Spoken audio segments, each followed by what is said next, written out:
Hello and welcome for this webinar from illegal to harmful, understanding content moderation and liability under the DCA and AI Act. My name is Chris Georgiev. I'm founder of Imaga, a leading company in the field of AI-powered image recognition and content moderation. At Imaga, we provide innovative solutions and help businesses automate visual content analysis and ensure safe, ethical, and compliant digital platforms. You can learn more about my work and connect with me on LinkedIn if you like. This webinar tackles two significant pieces of legislation, the Digital Services Act, or DSA, and the Artificial Intelligence Act, or AI Act, both of which are reshaping how businesses operate in the digital space. These laws introduce rigorous compliance requirements aimed to create safer and more transparent online environments while providing ethical AI practices. I'm thrilled to introduce our expert guest speaker today, Maria Catarina Batista. Maria is a distinguished legal expert specializing in AI governance, digital regulations, and compliance under the EU framework. I'll let Maria properly introduce herself before we continue with unwrapping our thrilling discussion today. It's the floor for you, Maria. Hi, everyone. Thank you so much for your kind introduction, Chris. It is an absolute pleasure to be here today talking about content moderation. My name is Maria Catarina.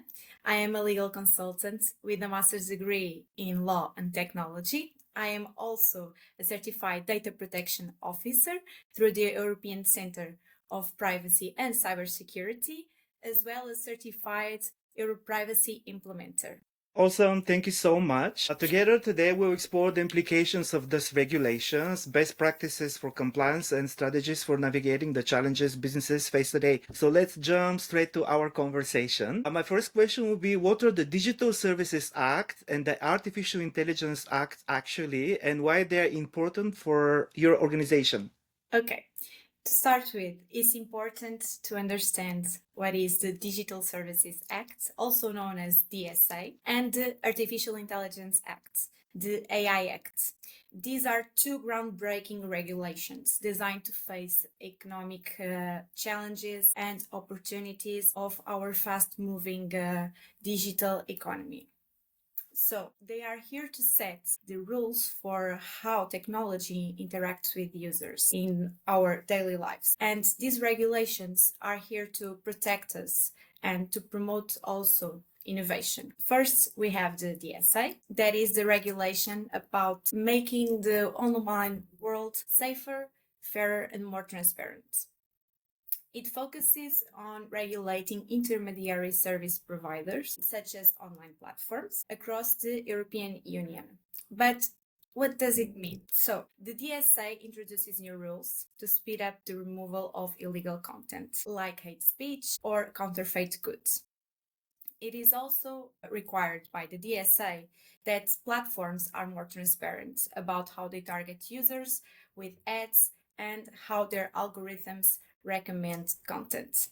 On top of that, the DSA provides stronger protection for users, fundamental rights online, and aim to make the internet a safer place for everyone. On another hand, we have the AI Act, which is the world's first comprehensive regulation dedicated to AI. And it is a true game changer for how AI is developed and used in the EU. The goal is simple: to make sure AI works for people, not against them, by setting clear rules for both providers and deployers of AI systems in the EU. So, what makes the AI Act so revolutionary? It's a risk-based approach. Instead of treating all AI systems the same, it categorizes them based on their impact for users. It can be a high-risk system, low risk, limited risk, it depends. This tailored approach ensures the flow of innovation of companies when developing AI systems while safeguarding the user's fundamental rights. In short, both of these laws are bring significant challenges to the EU markets and shift how European users stay active in the online platforms and how they interact with technology as a whole. The DSA harmonizes rules for digital services And the AI Act provides a unified framework for AI governance. And together, they end up ensuring that business developers and users have clear guidelines for safety, transparency, and accountability. Everything was really clear to make the, kind of distinguishing between these two important acts that regulate pretty much the same but different aspects of business life. So my second question will be, which types of businesses and platforms are explicitly covered under the DSA and the AI Act? Okay, so the DSA covers intermediary service offers to users in the EU or that have their place of establishment in the EU, no matter where the company providing the service is based. But what are intermediary service providers? The DSA has a comprehensive definition that has 4 categories. It includes mercantile services. These services provide technical means for transmitting information. Think, for example, of your internet provider, such as Orange or Vodafone. There is the caching services. These services temporarily store data to make access more efficient in the internet. For example, Cloudflare is very famous. Then the hosting services. These services store information from users. This definition is also divided in 2 subcategories. Inside hosting services, we have online platforms that connect users for sharing, chatting, buying, or selling, like Discord and Vinted. And then there are the online marketplaces that focus directly on business to consumer activities, like Etsy. And finally, we have the 4th category, the online search engines like DuckDuckGo or Ecosia. On another perspective, the DSA, regardless of the type of service performed by the business, the DSA lists platforms and search engines with more than 45 million active users in the EU and classify them as very large online platforms.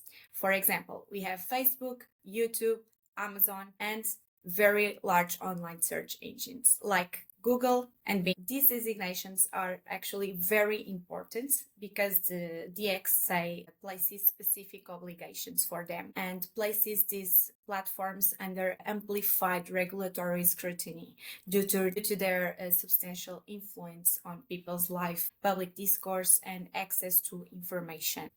Now, let's talk about the AI Act. Since this regulation is all about regulating the artificial intelligence, it covers any entity with AI systems, using AI systems in the EU, regardless of their size or type of service. This act applies to business organizations or platforms that develop, deploy, or use AI systems within the European Union. The AI Act applies to AI providers, which includes companies and individuals who develop AI systems or make them available for use, and deployers, the ones that actually put in place the AI system and use them. A key point is that the AI Act also has extraterritorial scope. So if an AI system, even one developed outside of the EU, has an impact within the EU, meaning its output is used here or by EU citizens, then the AI Act will apply. So the focus of the regulator is on AI's effects, not just where the company is based. As a final note, both the AI Act and the DSA is compliance requirements for small and micro businesses to ensure that they are not overwhelmed with obligations while still meeting essential responsibilities. Awesome. That's very interesting. You mentioned AI systems while you were explaining about the scope of the AI Act. And Imaga, as a software developer who develops AI technology, probably we could be interested what is considered an AI system according to the AI Act, and what are the major legal challenges for a company using an AI system?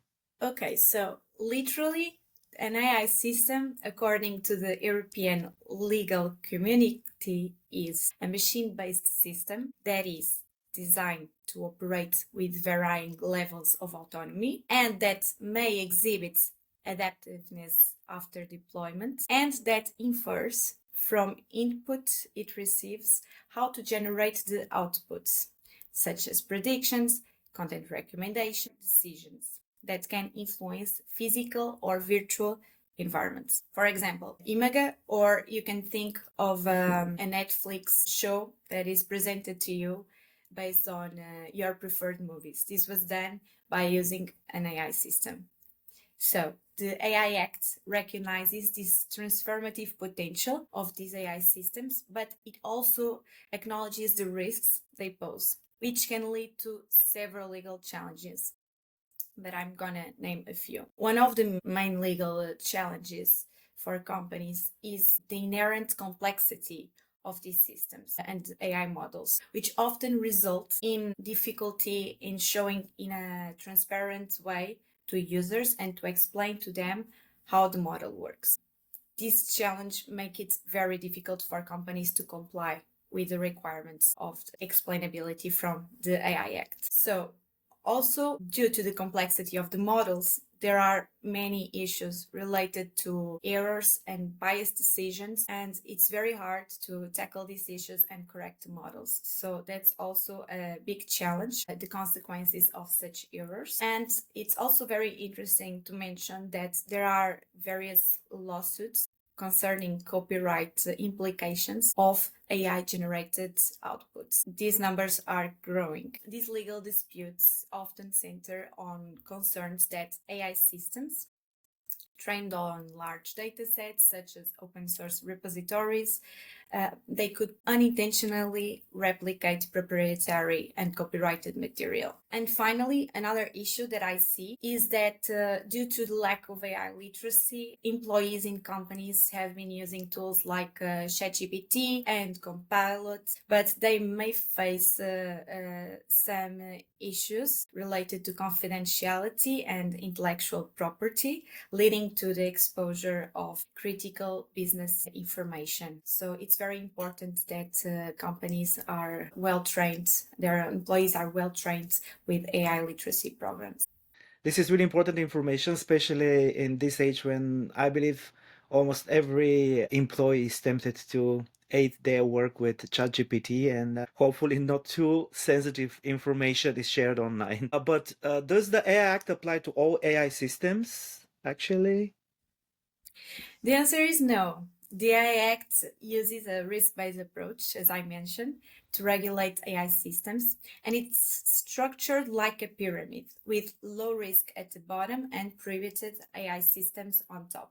Here is how it works. Privated systems are completely banned because they pose unacceptable risks for society, like social scoring or exploiting vulnerable groups. High-risk AI systems then include, for example, AI used for biometric identification, credit scoring, law enforcement, or judicial decisions. These systems must meet strict safety and accountability requirements.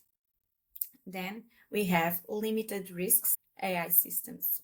These include examples of chatbots or emotion recognition tools.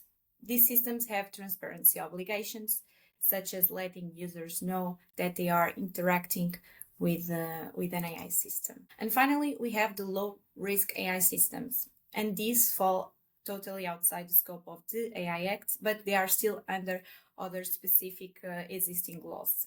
So, in short, the AI Act applies to high-risk and limited risk AI systems.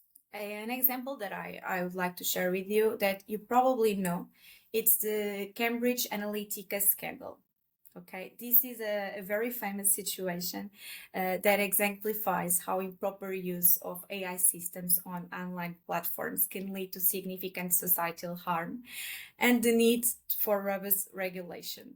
So, in this case, personal data from millions of users from Facebook was used, it was collected and processed and analyzed by AI tools to create psychological profiles, which were then used for micro-targeting individuals with political advertisements aimed at influencing elections. So this is a very famous scandal. If the AI Act had been in force when this happened, it would have addressed several critical aspects. So the AI systems used in this case that created the psychological profiles for micro-targeting would likely fall into the high-risk category. Therefore, Facebook and Cambridge Analytica would have been required to disclose how their algorithms analyzed and processed the user data, the logic behind micro-targeting and strategies for the predictions, any potential risks associated with the use of these AI systems, among other obligations. Very interesting. I want to move on and ask about DSA, how DSA defines and differentiate between illegal and harmful content. Okay, so the DSA provides a clear definition of illegal content, but it leaves space for interpretation regarding harmful content without offering any specific definition. So, illegal content refers to information that violates European or national law of European member states or facilitates unlawful activities, such as selling illegal goods or services. This broad category includes hate speech, terrorist content, child sexual abuse, materially counterfeit goods, and intellectual property violations. While harmful content is not explicitly defined, it generally refers to material that, while not illegal, can still have a negative impact on individuals and society, such as misinformation and disinformation. Under the DSA, there are two main ways to combat disinformation. You can consider it illegal content if it's according to the definition, and in this case, platforms are obliged to combat it and to remove them. When we consider such disinformation as harmful content, the DSA imposes specific obligations only to a selected category of service providers. This is the case of online platforms that have obtained the status of very large online platforms and engines, meaning that they have more than 45 million active users in the EU. These platforms are obliged to prevent the dissemination of harmful data, which does not necessarily have to be illegal under the European law or national laws. In particular, smaller platforms are not legally required to address harmful content unless it's illegal. However, they may voluntarily manage such material under their terms of services, considering that their actions comply with DSA transparency and accountability rules. Okay, what challenges then do businesses face in moderating content that it's not explicitly legal? Are there any best practices or recommendations in the document? Yes, so managing content that is not illegal but potentially harmful, it requires a careful judgment by online platforms. Since there is no universal legal standard to provide clear guidance, the concept of harmful content will vary depending on cultural, societal, and business contexts. Additionally, platforms deal with massive volumes of data, making manual moderation almost impossible. So there are many platforms that end up relying on AI systems to perform this task, such as Imaga. However, in these cases, striking the right balance is critical because over moderation risks censorship claims, while under moderation may harm users and damage platforms' reputation. So, when relying on content moderation AI systems, companies can define automatic filters that quickly detect and remove harmful content, such as offensive language or inappropriate images. This reduces the workload for human moderators, thus making it more efficient. Also, by having real-time processing, the use of these systems prevent harmful content from spreading. Companies can also set customized settings of AI content moderation tools to meet specific legal requirements according to the obligations they are under the DSA. So this is also very interesting to ensure alignment with the internal terms of use of the platforms and internal policies and procedures. In terms of accountability and regulatory reporting, these tools are very helpful also because they keep records and generate reports that makes life easier for platforms, since this is also an obligation under the DSA for some platforms. However, it is essential to be aware of the risks of content moderation AI systems for users and ensure compliance with the relevant regulatory obligations, which will vary depending on the type of business and AI deployed. I wonder what are the key transparency requirements for platforms according to DSA. The DSA brings strong transparency rules that make online platforms more accountable and user-friendly. These rules are so detailed that we could do a whole webinar just about this. One fundamental requirement is that platforms must ensure that their terms and conditions are easy to locate for users, simple to understand, and regularly updated. This ensures that users are informed about their rights, platform policies, and how their data is handled, fostering confidence and trust in digital environments. Another critical transparency measure is that platforms have the obligation to publish detailed reports, as I mentioned before, about how platforms handle content moderations. And these reports, they must include the total number of content removals and restrictions, the effectiveness and error rates of the AI systems, details on account bans or suspension, and the internal teams and third parties responsible for managing moderation activities, among other aspects. Also, the AI Act brings a new concept, very important, of trusted flaggers. You might have heard about them. So these are entities or organizations recognized by authorities for their expertise and reliability in identifying illegal content on online platforms. They play a critical role in ensuring the safe and responsible operation of digital services by helping platforms to detect and address illegal matters more efficiently. The notifications from trusted flaggers must receive priority handling by online platforms. And for hosting services, the transparency report should also include the number of notices submitted by trusted flaggers, as well as any actions taken to tackle such situations. Furthermore, the DSA also requires the very large online platforms and engines to disclosure to users how algorithms influence content recommendations, including how personalized such recommendations are and the factors that impact the visibility of such content.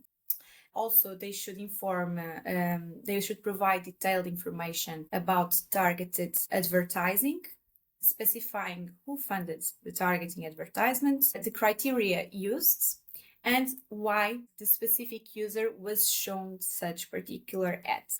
Also, it is very important that platforms provide summaries of systemic risk assessments covering issues like the spread of illegal content, disinformation, AI system biases, as well as any steps taken to mitigate such risks. Lastly, platforms are required to provide users with clear mechanisms to report illegal content and appeal moderation decisions. So, users must be informed about the reasons for content removal and restriction, and they should also have access to a redress mechanism, including oversight in dispute resolution processes. How can organizations prepare for audits or enforcement actions? Preparing for the DSA and the AI Act can feel a bit overwhelming for companies. It's very complex. There are very complex regulations, hard to understand in terms of technical requirements and also legal aspects. So it's easier for companies to plan ahead and try to have strategic steps to ensure compliance and build trust with users and authorities. I would recommend by starting to evaluate the company's operations to determine if the business is under the scope of the regulations or not, because sometimes it might not be. It is important to ask the following questions. First, is your company an intermediary service provider under the DSA? Second, Is your company qualified as a very large online platform or engine? More than 45 million active users in the EU? Or is your company a small or micro company according to the DSA? And finally, is your company using AI systems categorized as high risk or limited risk according to the AI Act? What about prohibited systems?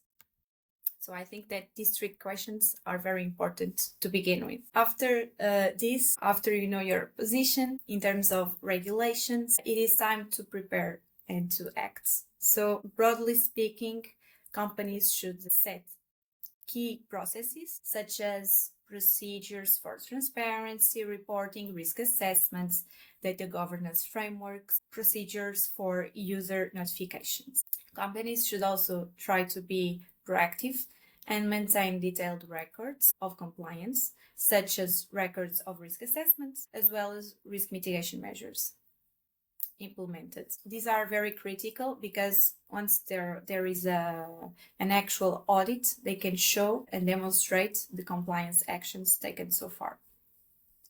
Also, companies should conduct internal or third-party audits to catch potential compliance gaps as earlier as possible before authorities step in. And finally, it is important to train and empower your team. So this means educating employees on regulatory requirements and create cross-functional teams to oversee compliance. So it's like the motto, divide to conquer. So we should all try and go with the same purpose, try to reach compliance.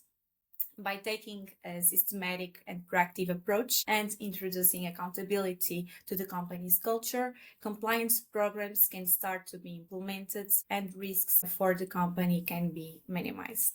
I wonder what are the potential legal consequences for non-compliance in this case? Okay, so failing to comply with the AI Act and the DSA can result in severe penalties, ranging from fines to operational bans. Let's break it down, okay? In short, under the AI Act, there are fines for prohibited AI systems, such as using or developing banned AI systems in the EU, that could cost a company up to 7% of its global annual turnover, or 35 million euros, whichever is higher. Fines related to high-risk systems, for example, failing to meet compliance requirements for high-risk AI uses, those uses for healthcare, law enforcement, for example, could lead to fines up to 3% of the global annual turnover or 15 million euros. So whichever is higher. And there are also fines for misleading information, providing regulators with false or incomplete information can result in fines up to 1% of the global annual turnover or 7.5 million euros, whichever is higher. But for small and medium enterprises, these fines are reduced.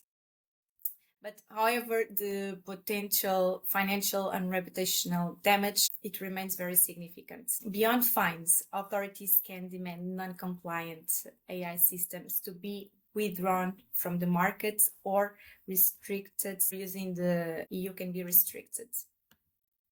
For the DSA, non-compliance with DSA requirements can result to fines up to 6% of the company's global annual turnover from the previous year. Providing incomplete or false information to user and authorities can lead to fines up to 1% of the global turnover. And authorities can also implement periodic penalty payments. So for cases of persistent non-compliance of platforms, the authorities can implement daily fines up to 5% of the global daily turnover until the issue is resolved. So the DSA also empowers regulators to take enforcement actions beyond financial penalties. In cases of severe and repeated violations, authorities may suspend the platform's operations within the EU. It's critical for companies to make compliance with these legislations. Otherwise, it's a business critical issue. So in short, the European regulator leaves absolutely no room for negligence. From multi-million euro fines to potential shutdowns, these penalties highlight the importance of meeting compliance obligations.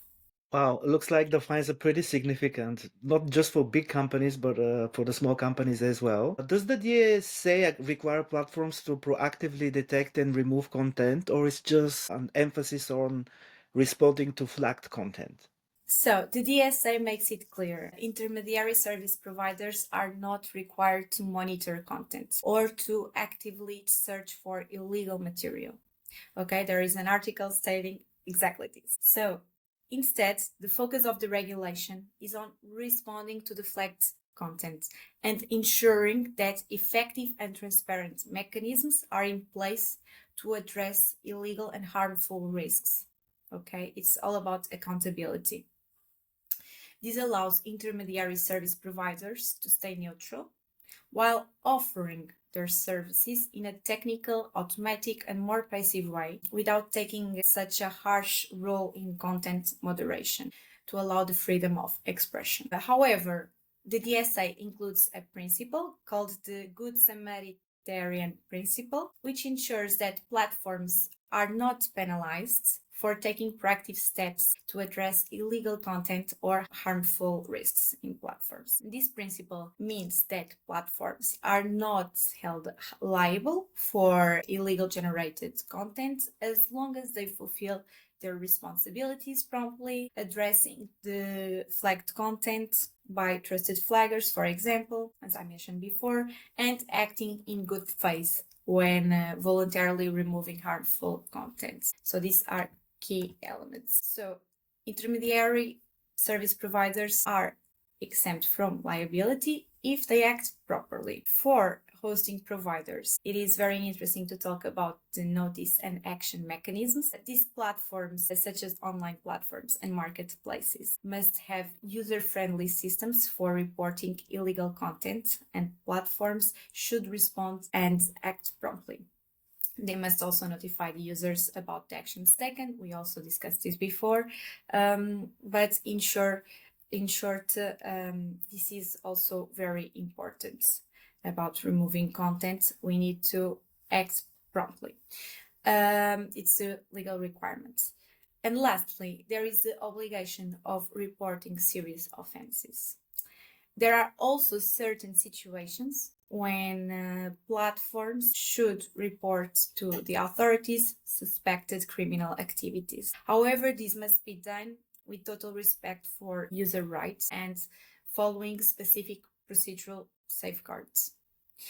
In conclusion, by balancing these proactive measures with the protection provided to the intermediary services, the DSA aims to ensure that business can help maintain a safer online space while safeguarding users' rights and freedoms in the internet.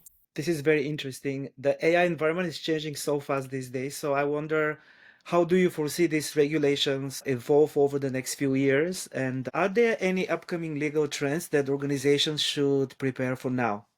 Okay, in my opinion, there are two aspects that I think it will happen. They will happen. The first one is the Brussels effect. This is an effect known because of the privacy regulation. The GDPR was the first comprehensive law about data protection, the General Data Protection Regulation, GDPR, and it sets the trends in all the other countries worldwide. And now we have, for example, the LGPD, the Brazilian law for data protection. We have the CCPA, the California Consumer Privacy Act. So the GDPR in the European Union inspired all the other countries. And I can foresee that the same will happen for the AI Act and for the DSA. Also, there is in this Brussels effect the interesting side that they usually follow the trends of the more stringent regulation, that is usually the European one. So all the markets end up being harmonized with the EU standards. So it's